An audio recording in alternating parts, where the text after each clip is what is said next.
Won't done no beat, bitch, I'm a G at killing me. Won't done no beat, bitch, I'm a G at killing me.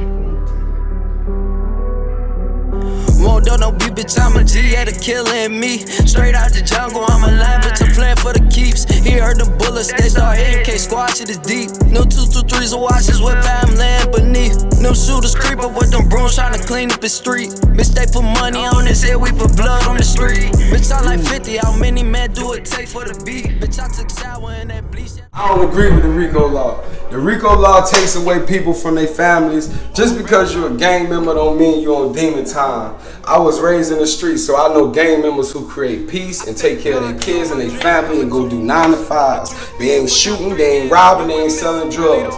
But they happen to be who they are because of where they're from. So I don't agree with the RICO law, because the RICO law take them people out of here, man. You can't take away everybody. Some people here and stand on peace. Everybody's not on demon time, but they gon' rep where they from. In North Carolina, how was it? It was fun. You know, childhood was good. I had a good upbringing. My mom, like, she broke her back to make sure we had whatever we needed. So we didn't really go without. But we was still in the hood. So even though we had God and everything on the inside, when we step out of our porch, we was still in the hood. And so we took that in too. But it was good. It was rough sometimes, but it was good. When you say rough, explain rough. The hood, the projects, the urban area, it was rough. Like, you walk outside your door and it's crackheads, it's prostitutes, it's gang banging influence, it's dope boy influence, it was everything. Yeah. So that made it kind of rough, because you ain't know whether to play football or get some money like your best friend. Right. So. Was mom and dad home? Was you mom and dad? My mother was in the house. I was raised by my mom. I had my dad in my life, but he wasn't in the same house. But they were like best friends. So he could come over, he'd take me to school sometimes. I love that. Make sure he was at my football games and stuff. But they weren't together. It was just me, my mother, and my little brother. Okay, wow. Do you have kids of your own? No, ma'am. No kids. How old are you? I'm 31. 31. Okay. So tell me, do you know what PTSD is? Post-traumatic distress? Yes. Post-traumatic stress disorder. Stress disorder. Do you think do you know anyone who experienced that, or have you experienced that? I don't want to say I have it. A lot of people say I'm institutionalized and stuff like that, but I don't want to say I have it. Why would they say you're institutionalized?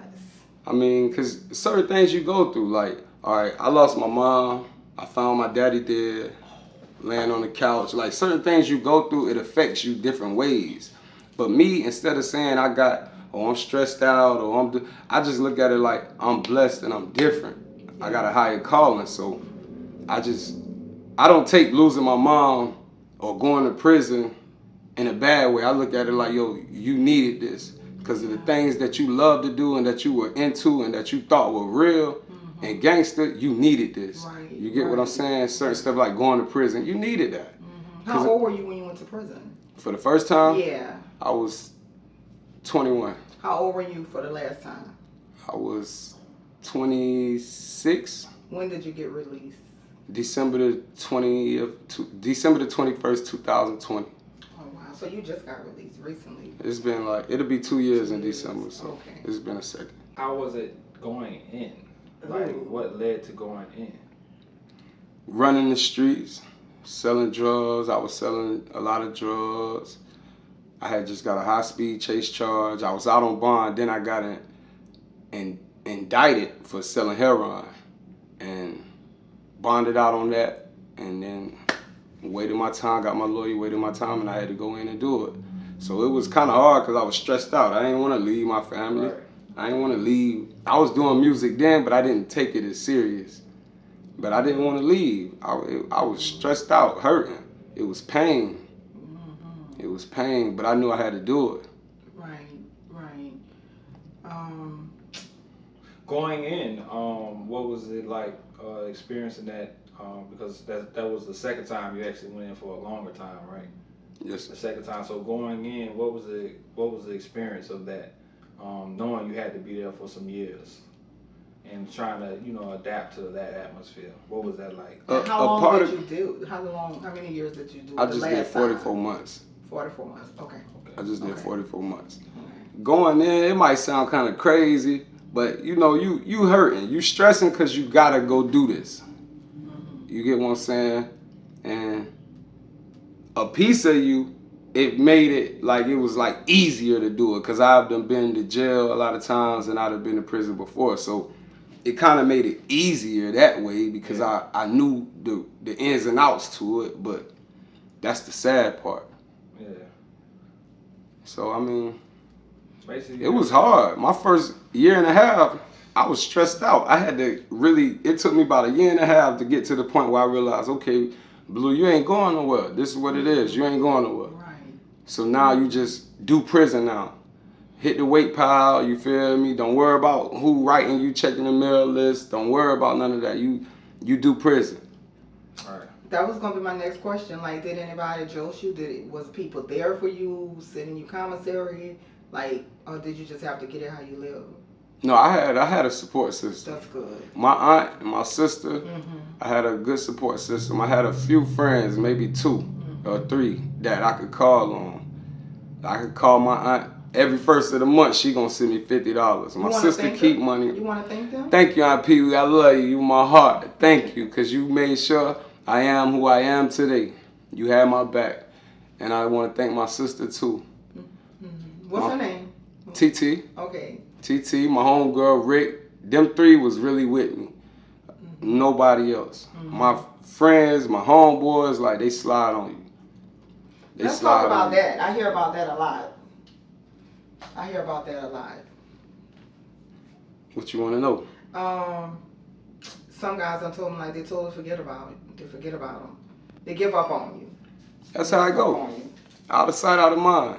The one, man, I had a homeboy the night before I went in. He say, bro, you ain't gonna want for nothing.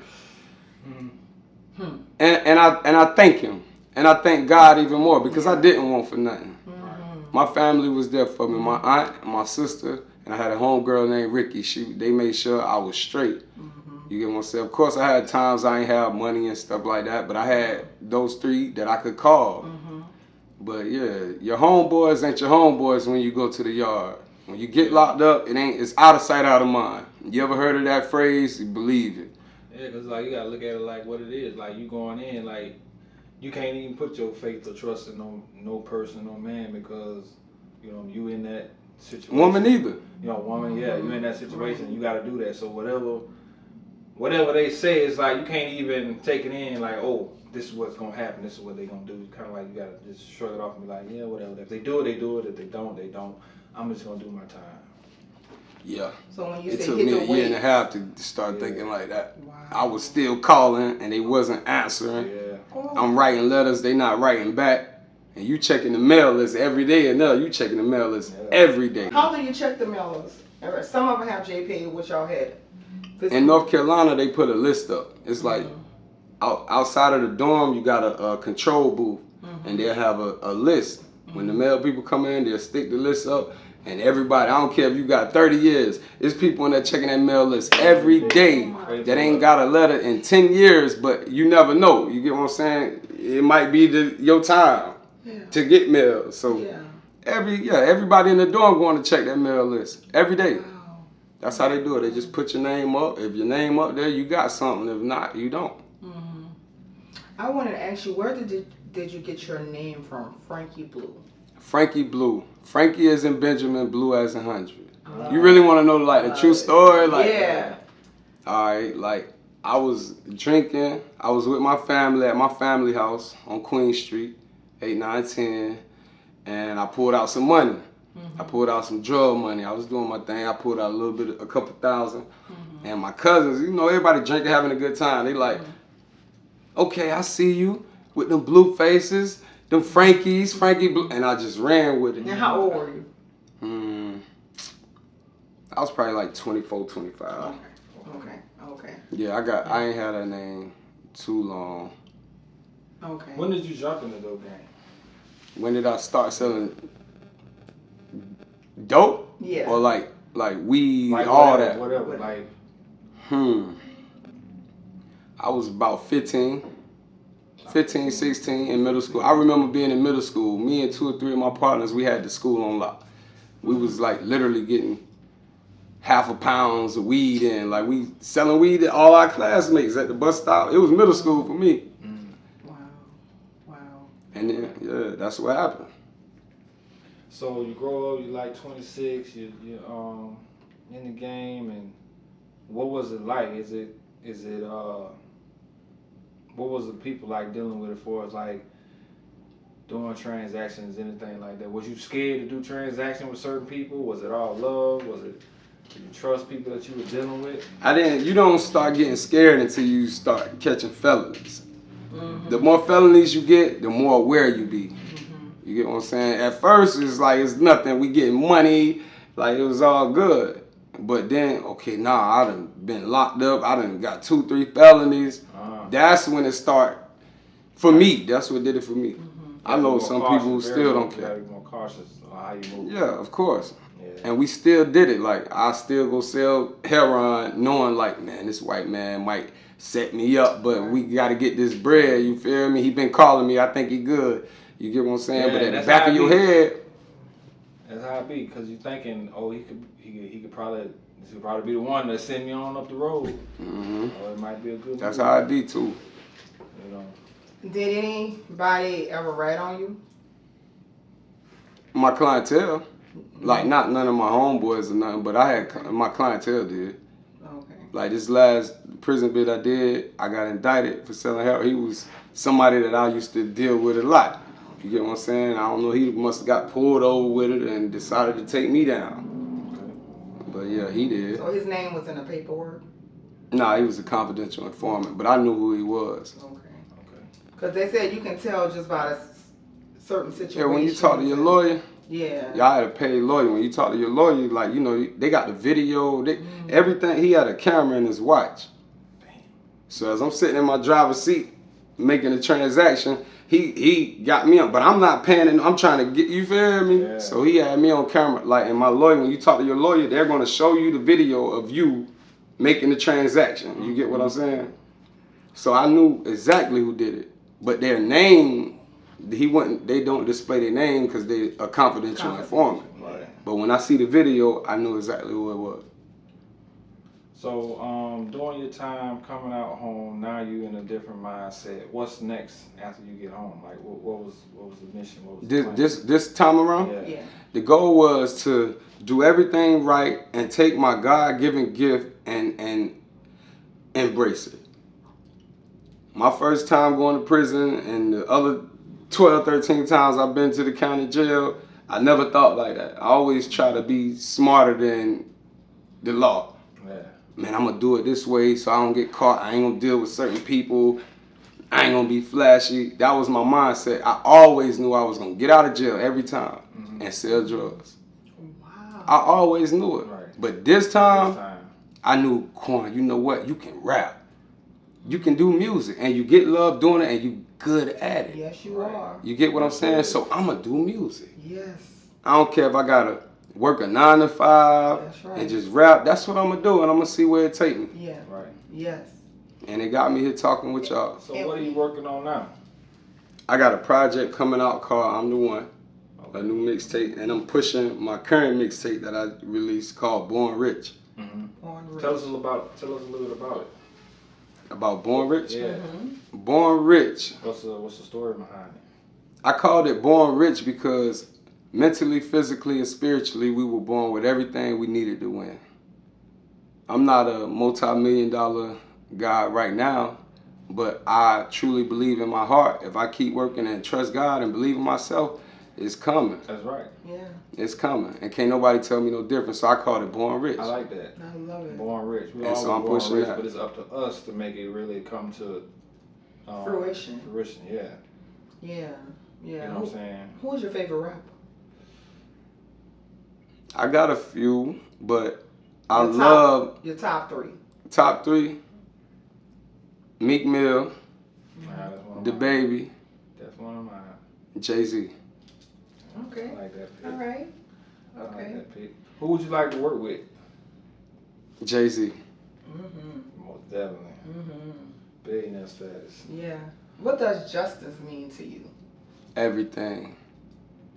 I just left sleeping in a dorm side by side with one of my friends from my hood, from my actual neighborhood.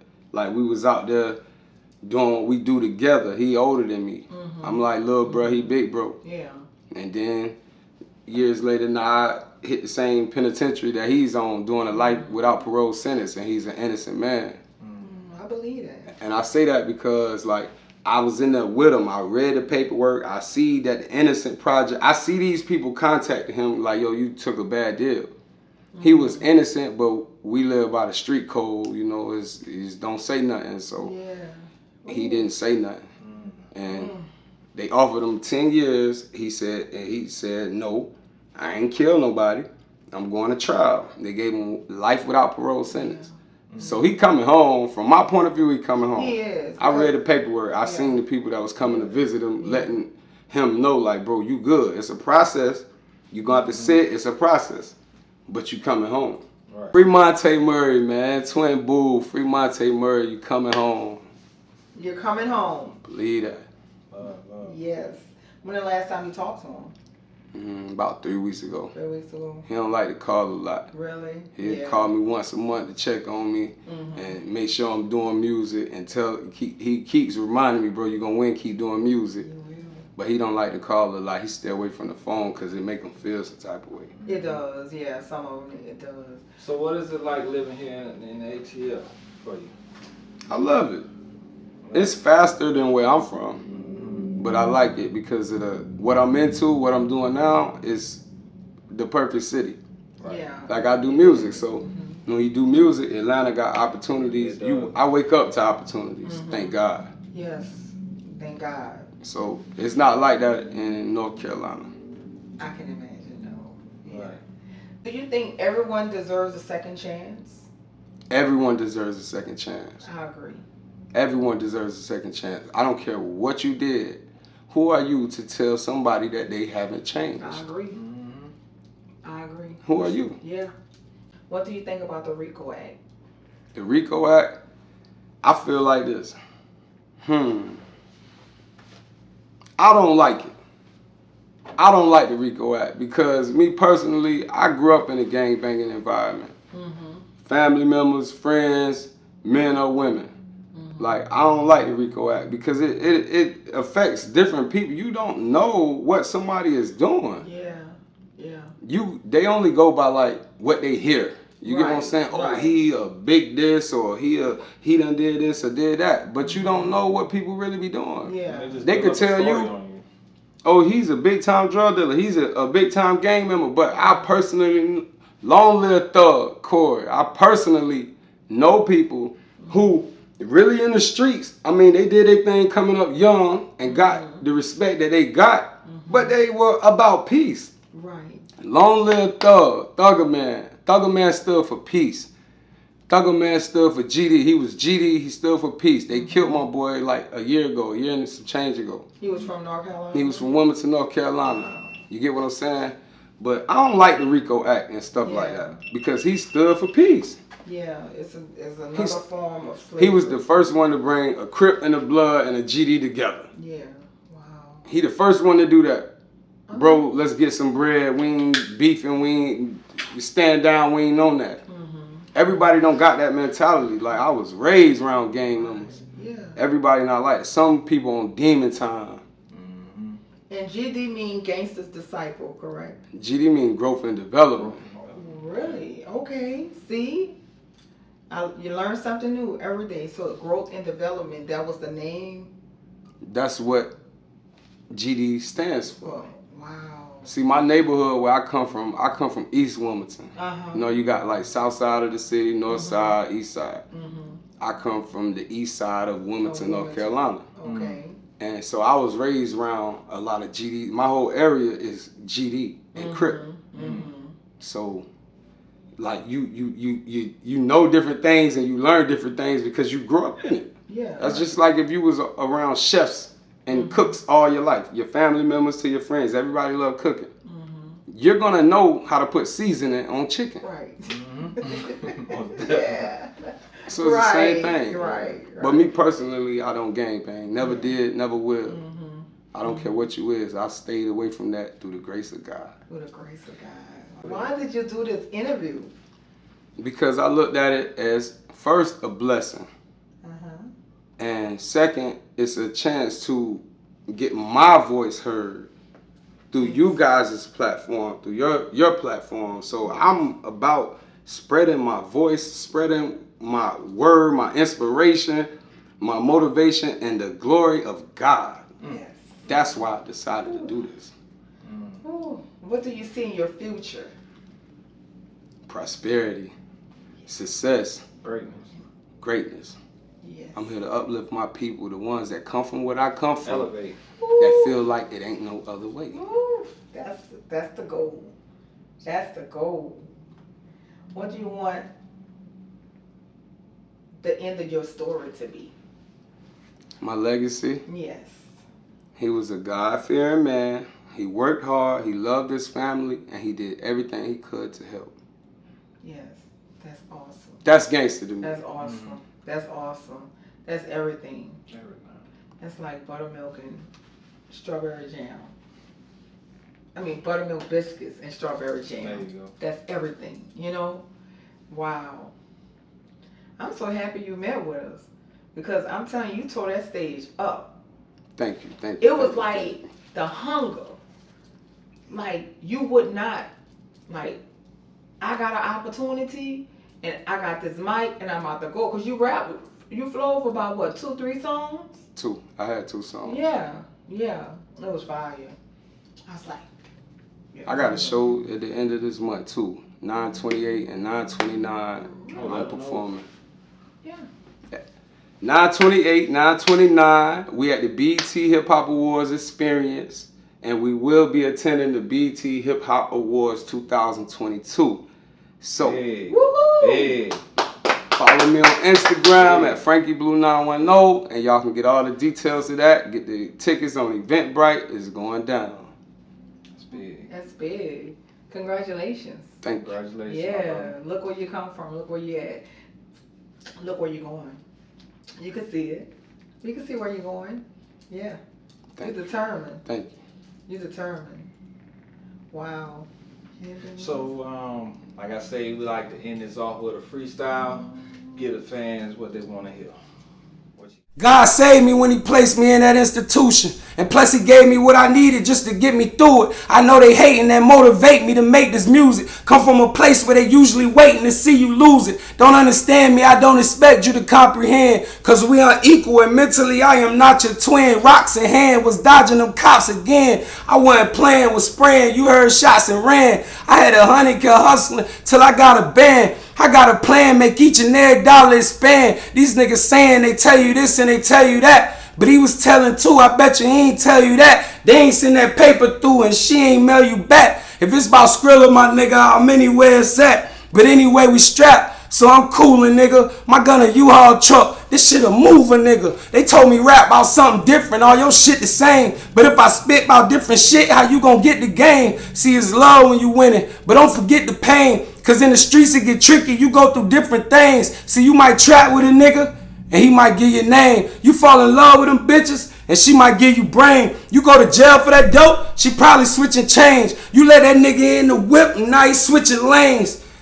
Did that time I was in that cage and wasn't clicking, my nigga. I ate kitchen trays. These niggas lame, I don't think they get it. They want to act like they got it instead of trying to get it. Shit don't come easy and ain't nobody giving. My auntie did the best she could, but I don't like how we living. My bro was sleeping in his ride. I did it many times. I felt him but couldn't help him. I was doing time, waiting, writing plenty rhymes. They say that the city mine. Long as I keep pushing this. Rest in peace to Dutch. I bust a Dutch and put some cushion this. And I keep it on me. Yeah, I be on some Fugger shit. Reminiscing on my bump. All the hoes I could have hit. Plus all the ones I ran through. Building with 1090 trigger. Told him I'm a fan too. And I'ma put the city on. He said that's my plan too. Praying that we make it out. My faith, it got replaced with doubt. But I'm getting stronger and I know that time is sacred now. I had to take the paper route. But I ain't nothing like dog. Shooting me 100 times and I'ma cut your lights off.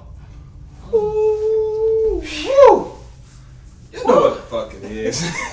You know what it is. You BWL. BWL Bad Signing shit. off. BWL. He cooked this shit, man. Get off my. Lives matter, but I guess not to them. Them people shot Philippe like he shot at them. Yeah, I rap, but I was trapping like I got a gym. And still got niggas moving weight